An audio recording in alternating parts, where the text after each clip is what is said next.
Back to our channel. Hi అండి. Biological content నిన్న కాంటినేషన్ bits మనకి ఈరోజు నియంత్రణ సమన్వయం నుంచి కాంటినేషన్ బిట్స్.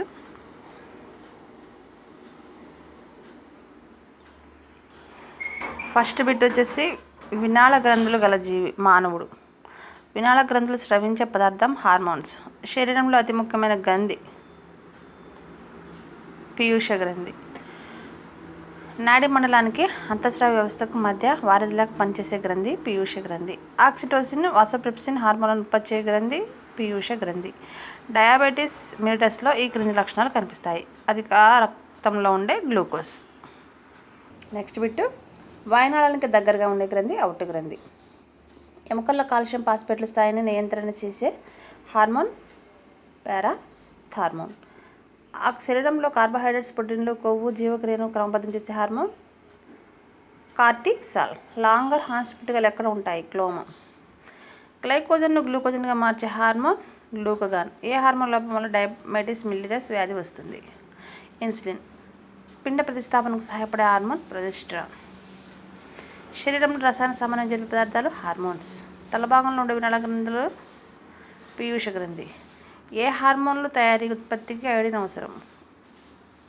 గ్లూకగాన్. నెక్స్ట్ వచ్చేసి కార్టిసాల్ను ఉత్పత్తి చేసే భాగం అధివృక్క గ్రంథి వల్కలం. క్రింది వానిలో ఏది మిశ్రమ గ్రంథి? అధివృక్క గ్రంథి. హార్మోన్లను రవాణా చేయనిది రక్తం. ప్రసవమైన తర్వాత క్షీరోత్పత్తిని ప్రోత్సహించే హార్మోన్ ప్రొలాక్టిన్. విసర్జించే మూత్ర పరిమాణాన్ని తగ్గించే హార్మోన్ వాసోప్రెప్సిన్. నెక్స్ట్ వచ్చేసి మరుగుజ్జుతనంకు కారణం పిన్న వయసులో పెరుగుదల హార్మోన్ స్రవించకపోవటం వలన. నెక్స్ట్ బిట్ అండి. చిన్నతనంలో పెరుగుదల హార్మోన్ అధికంగా ఉత్పత్తి అయితే వచ్చే వ్యాధి అతి దీర్ఘకాయత్వం. థైరాక్సిన్ హార్మోన్ ఉత్పత్తికి అవసరమైన మూలకం అయోడిన్. శరీర పెరుగుదల తక్కువ స్థాయి పిల్లలు సరిగా మానసికంగా ఎదిగిన స్థితిని ఏమని పిలుస్తారు? క్రిటినిజం. మూత్రపిండాల మీద అమరి ఉండే గ్రంథులు అధివృక్క గ్రంథులు. అధివృక్క గ్రంథి దవ్వ ఉత్పత్తి చేసే హార్మోన్ అడ్రినాలిన్. అడ్రినాలిన్ అనే హార్మోన్ ఈ పరిస్థితిలో విడుదలవుతుంది. వ్యాధికి భౌతిక లేక మానసిక ఒత్తిడి కలిగజేసినప్పుడు, రక్తంలో గ్లూకోజ్ స్థాయి తగ్గినప్పుడు, వ్యక్తి గాయపడినప్పుడు పైవన్యం. నెక్స్ట్ వచ్చేసి మానసిక ఉద్రేకాలను కలిగజేసే హార్మోన్ ఈ క్రింది వాటిలో ఏది? అడ్రినాలిన్. రక్తంలో గ్లూకోజ్ పరిమాణం తక్కువ అయినప్పుడు స్రవించే హార్మోన్ గ్లూకగాన్. రక్తంలో గ్లూకోజ్ స్థాయి ఎక్కువ అయినప్పుడు విడుదలయ్యే హార్మోన్ ఇన్సులిన్. పురుషుల ద్వితీయ లైంగిక లక్షణాలు అభివృద్ధి చెందడానికి ఉపయోగపడే హార్మోన్ టెస్టోస్టెరాన్. పురుషుల్లో నంపుసకత్వంకు కారణమైన హార్మోన్ టెస్టోస్టెరాన్. స్త్రీలలో ద్విలైంగిక లక్షణాల్లో అభివృద్ధిలో ఉపయోగపడే హార్మోన్ ఈస్ట్రోజన్. ఈ క్రింది వానిలో స్త్రీ బీజకోశాలు విడుదల చేసే hormone estrogen progesterone. Estrogen hormone యొక్క ఉపయోగం పైవన్యు అంటే ద్వితీయ లైంగిక లక్షణాల అభివృద్ధి, ఫాలోపియన్ నాళాల అభివృద్ధి, గర్భాశయం స్థాన గ్రంథుల అభివృద్ధి మొత్తం కూడా మనకి ఈస్ట్రోజన్ హార్మోన్ యొక్క ఉపయోగం అన్నమాట. నెక్స్ట్ పురుషుల్లో గడ్డం మీసాలు రావడానికి ముఖ్యమైన హార్మోన్ టెస్టోస్టెరాన్. పీయూష గ్రంథిలో తమ్మెల సంఖ్య 3. ఏ హార్మోన్ లోపం వల్ల ఎముకల కాల్షియం కోల్పోయి మెత్తగా అవుతాయి? పారాథార్మోన్. నెక్స్ట్ వచ్చేసి ఒక వ్యక్తి తన భావావేశాలపై నియంత్రణ కోల్పోయాడు. మెదడులో ఏ భాగం పనిచేయడం లేదు? ద్వారగోధం. అత్తిపత్తులు ఆకులు ముడుచుకోవడం వల్ల జరిగే లాభం మేస జంతువుల నుండి రక్షణ. మధుమేహానికి సంబంధించిన గ్రంథి క్లోమం. ఇండోలెస్టిక్ ఆమ్లం అనగా యాక్సిన్. దేహంలో ప్రధాన గ్రంథి పీయూష గ్రంథి. లాంగర్హాన్స్ పుటికలు వీటిలో ఉంటాయి క్లోమం. గ్లూకోజ్ను గ్లైకోన్గా మార్చినది ఇన్సులిన్. మొక్కల్లో నీటి అష్టమును కలిగించే హార్మోన్ అబిసిక్ ఆమ్లం ABA. నిసరు కణికలు దీనిలో ఉంటాయి కణదేహం. కపాల నాడుల సంఖ్య 12 జతలు. నెక్స్ట్ వచ్చేసి కోపం, లాభం, ఆనందం వంటి భావాలను నియంత్రించడం అనేది దేనిది? ద్వారగోధం. మానసిక సామర్థ్యాలకు స్థావరం మస్తిష్కం. అనిషేక ఫలాలను ప్రోత్సహించే హార్మోన్ జిబ్బరిన్. ఇది ఇంపార్టెంట్ మనకి. ఇది కూడా మనకు లాస్ట్ డిస్లో అడిగారు. ఈ క్రింది వాటిని టెలిఫోన్తో పోలుస్తారు. జ్ఞానేంద్రియాలు పంపించిన వార్తలను ఇది విశ్లేషిస్తుంది. మెదడు సమాచారాన్ని ఈ కణాలు గ్రహిస్తాయి. గ్రహ కణాలు. మానవ శరీరంలో ఉండే జ్ఞానేంద్రియాలు 5. వాతావరణంలో అభిష్ట పరిమాణంలో జరిగే గుణాత్మక మార్పులను ఇలా అంటారు. క్షోభేత. జ్ఞానేంద్రియాలలో గ్రాహకాలకు సహకరించే కణాలను ఏమని పిలుస్తారు? సహాయక కణాలు. జ్ఞానేంద్రియాలు ఏ విధంగా ఏర్పడును? అనేక గ్రహాల కలయిక వలన. మనం కంటితో చూస్తూ వాస్తవంగా దేన్ని చూస్తామని చెప్పవచ్చు. మేడుతో శరీర సంతస్తి కనువని కాపాడే గ్రహకాలు ఇందులో ఉన్నాయి చెవిలో. నెక్స్ట్ వచ్చేసి రెటినాను మేడుతో కలిపేది దృక్నాడి. కంటికి ముందుగా ఉన్న చిన్న గరిది నేత్రదక్ష కక్ష. కంట్లో దుమ్ము ధూళి పడకుండా ఏవి రక్షిస్తాయి? పైవన్నీ కంటి పక్షాలు, కనుబొమ్మలు, కంటిరెప్పలు. కంటిలో బయట పొరకు పేరు దృఢస్థరం. కంటిలో ఈ స్థరము ముందరి భాగంలో శుక్లపటాన్ని ఏర్పరుస్తుంది. దృఢస్థరం.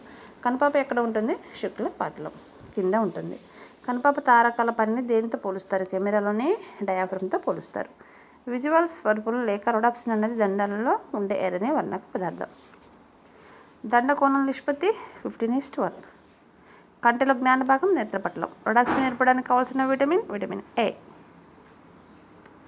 కంటి జబ్బులు దీని లోపంలో కలుగుతాయి. Vitamin A. నేత్రపటాలానికి ముందుగా ప్రతిబింబం ఏర్పడితే అది ఎలా అంటారు? వయోపియా లేక అశ్రుదృష్టి. దీర్ఘదృష్టి విషయంలో ఇది వాస్తవమైనది. పైవన్నీ ప్రతిబింబం నేత్రపటలానికి వెనుక ఏర్పడుతుంది. చాలా సందర్భాల్లో ఇది వయసు మళ్ళిన వారిలో వస్తుంది. కళ్ళజోడు లేక కాంటాక్ట్ లెన్సెన్స్ ఉపయోగించి లోపాన్ని సరిదిద్దుకోవచ్చును. బైనాక్యులర్ దృష్టి దేని ఆధారంగా విషయంలో సరి అయినది? అన్నీ సరి అయినవి. రెండు కళ్ళతో ఒకే వస్తువును ఏకకాలం చూడడం, మరి రెండు కళ్ళతో వేరు ప్రతిబింబాలు ఏర్పరచడం. నెక్స్ట్ రెండు ప్రతిబింబాలు కలిసి ఒకే ప్రతిబింబం ఏర్పడటం. ఒక వస్తువును మూడు కోణాలతో చూసి వస్తువు మనకి ఎంత దూరంలో ఉందో గ్రహించగలగడం అనేవి బైనాక్యులర్ దృష్టి అనే దాని విషయంలో ఇది సరి అయినవి మనకి. నెక్స్ట్ బిట్స్ వచ్చేసి కంటిన్యూషన్ బిట్స్ ఫ్రెండ్స్. ఇవన్నీ ఫాలో అవ్వండి. మంచి మార్క్స్ తెచ్చుకొని డిఎస్సిలో జాబ్ తెచ్చుకోండి. శ్రావణ నాడి ఏ వార్తలను మోసుకొని పోతుంది? శబ్దం. చెవిలోని క్రింది కిటికీని ఏమని పిలుస్తారు? గుండ్రటి కిటికీ. శబ్ద తరంగాలు దీన్ని తాగ్గానే శబ్దం రక్తాన్ని బట్టి ప్రకంపిస్తుంది. కర్ణవేలి. లోపల చెవిలో బయట కుహరాన్ని ఏమని పిలుస్తారు? అస్థి గహనం. ఈ క్రింది భాగం అంతర్లసిక ద్రవంతో నింపబడుతుంది. త్వచ గహనం. నెక్స్ట్ ఇంకొకసారి శ్రావణ నాడి ఈ వార్తలు మోసుకొని పోతుంది. శబ్దం యొక్క చెవిలోని ఈ క్రింది కిటికీ ఏమని పిలుస్తారు? గుండ్రటి కిటికీ. శబ్ద తరంగాలు దేన్ని తాగ్గానే శబ్దాన్ని బట్టి ప్రకటిస్తుంటే కర్ణవేలి. లోపల చెవిలో బయట కుహరాన్ని ఏమనిపిస్తారు? అస్థి కుహరం. ఈ క్రింది భాగం అంతరశిరత ద్రవంతో నిండిపడి ఉంటుంది. త్వచ గహనం. మధ్య చెవి కుహరంలో ఎముక ఉంటుంది. పైవన్నీ శ్రావణ కుహరం దేనిచే కప్పబడి ఉంటుంది? త్వచ గహనంచే. మనం వినగల శబ్దాలు ఈ రేంజ్లో ఉండాలి. 16 నుండి 40,000 మధ్య ప్రసారం అయ్యే శబ్ద తరంగాలు ఈ రేంజ్లో మనకు ఉండాలి. నెక్స్ట్ వచ్చేసి అంతర్లసిక ద్రవం ఇక్కడ ఉంటుంది. త్వచ గహనం. పరిలసిక ద్రవం ఇక్కడ ఉంటుంది. అస్థి గహనం. శరీర సంతస్తిని కాపాడి చెవులోని భాగం అర్ధవర్తుల కుల్లాలు. బోని కండెన్షన్ అంటే పెద్ద చప్పుళ్ళు కపాలంలో ఎముకల ద్వారా లోపల చెవిని చేరుట. బాకా లా ఉండే చెవి భాగం బాహ్య చెవి. దిస్ ఈజ్ ఇంపార్టెంట్ మనకి. వినడంలో దీని పాత్ర ఎక్కువ. కర్ణవర్తం. గ్రహ కణాలు ఇక్కడ ఉంటాయి. బేస్లార్ త్వచం. Next continuation. జ్ఞాన గ్రాహకాలు అనేవి రసాయన గ్రాహకాలు. రసాయన గ్రహాలు దేన్ని గ్రహిస్తాయి? రసాయనాలు. ముక్కులోని రసాయన గ్రాహకాలు ఏవి? స్పర్శని కనిపెట్టడం. నాసిక కుహరం, అలిందం అనే భాగాలు దేనిలో ఉంటాయి? ముక్కు. శ్లేష్మ స్థరం దీన్ని ఆవరించి ఉంటుంది. నాసిక కుహరం. నెక్స్ట్ బిట్ వచ్చేసి మానవునిలో జ్ఞానశక్తి క్షీణించి ఉండటకు ఇది కారణం కావచ్చు. దృష్టి జ్ఞానం. మానవుడు సుమారుగా ఎన్ని రకాల వాసనలను గుర్తించగలుగుతాడు? 10,000 రకాలు. పదార్థం యొక్క రసాయన నిర్మాణం దేనిపై ఆధారపడి ఉంటుంది? పైవన్నీ నీటిలో కలిగే లక్షణాల మీద, రుచి మీద, వాసన మీద. నెక్స్ట్ వచ్చేసి వాసన రుచికి సంబంధించిన గ్రాహకాలు ఈ జీవుల్లో భౌతికంగా వేరు చేయబడినవి. భౌమస క్షీరకాలు అంటే ఉభచయాల నుండి క్షీరదల వరకు. ముక్కులోని శ్లేష్మ నుండి రసాయన గ్రాహకాలను ఏమని పిలుస్తారు? జ్ఞాన గ్రాహకాలు. నెక్స్ట్ వచ్చేసి రుచి కళికల్లో ఉండే రంధ్రాన్ని ఏమని పిలుస్తారు? జీవరంధ్రం. నోట్లో ఉప్పు, చక్కెర లాంటివి దేనిలో కలుగుతాయి? లాలజలం. నాలుకపై అన్ని రుచులను తెలిపే గ్రాహకాలు కలవు. 4. ఈ క్రింది జంతువుల్లో జీవ గ్రాహకాలు ఉండవు. చేపలు. నాలుక అంచులో ఏ గ్రాహకాలు కలవు? పులుపు. శరీరం మీద జీవగ్రాహకాలు ఏ జీవులో ఉంటాయి? అకశేరుకాలు. మనకి రుచిని కనుగొనడానికి జీవగ్రాహకాలు ఉంటాయి. పైవన్నీ ఉప్పు, పులుపు, చేదు, తీపి.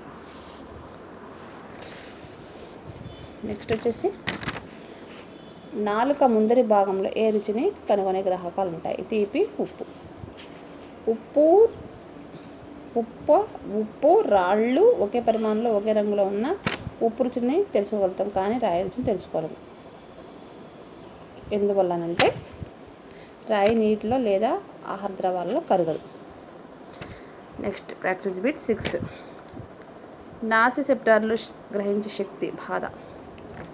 పాసినీని కణాలు ఏ శక్తికి స్పందిస్తాయి? పీడనం. అంతశ్చర్మ కండరాలు వీటిలో అంటుకొని ఉంటాయి. తంతువులు. ఈ ప్రదేశంలో స్పర్శగ్రాహకాలు ఎక్కువ. చేతివేళ్ల చివర. అంతచర్మం ఉండే భాగం పైవన్యు అంటే రోమ పుట్టికలు, తైలగ్రంథులు, స్వేదగ్రంథులు. మన శరీరంలో అతిపెద్ద అవయవం చర్మం. యుక్త వయసులో ఉన్న వారి చర్మం యొక్క పరిమాణ విషయాలు సుమారు 1.5 కిలోమీటర్స్. కెరాటిన్ అనే ప్రోటీన్ దీనిలో ఉంటుంది. పైవన్యు అంటే బాహ్యచర్మ నిర్జీవ కణంలో ఉంటుంది, గోడ వెంట్రుకల్లో ఉంటుంది, కొమ్ముల్లో అనేది కెరాటిన్ అనే ప్రోటీన్ అనేది ఉంటుంది. మనకి ఇది కూడా ఇంపార్టెంట్ బిట్. నెక్స్ట్ వచ్చేసి అంతచర్మం ఉండే ఏతుపల్లాల వల్ల వేలిముద్రలు ఏర్పడతాయి. చర్మంలో నాటి అంతాలు ఈ గ్రాహకాలుగా పనిచేస్తాయి. 1, 2 అంటే స్పర్శగ్రాహకాలుగా అండ్ ఉష్ణాన్ని గ్రహించే గ్రాహకాలు రెండింటిగా మనకి చర్మంలో నాడి అంతాలు గ్రాహకాలుగా పనిచేస్తాయి. This is first one, second one is right. Next అల్బినోలు అంటే శరీరంలో మెలానిన్ అనేది లేని వారిని అల్బినోలు అంటారు. This is important. వేలిముద్రలు అనేవి పైవన్యు. ఒకరి వేలిముద్రలు వేరొకరి వేలిముద్రల కంటే భిన్నంగా ఉంటాయి. కవల పిల్లల్లో కూడా ఇవి వేరువేరుగా ఉంటాయి. వ్యక్తులను దోషులను గుర్తించడానికి కూడా ఉపయోగపడుతుంది. ఇవన్నీ కూడా మనకి వేలిముద్రలు అనేవి. నెక్స్ట్ ఫ్రెండ్స్ మనకి నెక్స్ట్ కంటిన్యూషన్ బిట్స్ ప్రతిపత్తి వ్యవస్థలో నెక్స్ట్ చూడాలండి. నెక్స్ట్ చూద్దామని నెక్స్ట్ మానవుల్లో ప్రతిపత్తి వ్యవస్థలో కూడా కంటిన్యూషన్ బిట్స్ అనేది చూద్దాం. సో ఫ్రెండ్స్ ఇలాంటి బిట్స్ కోసం లైక్, షేర్ అండ్ సబ్స్క్రైబ్ చేసుకోండి.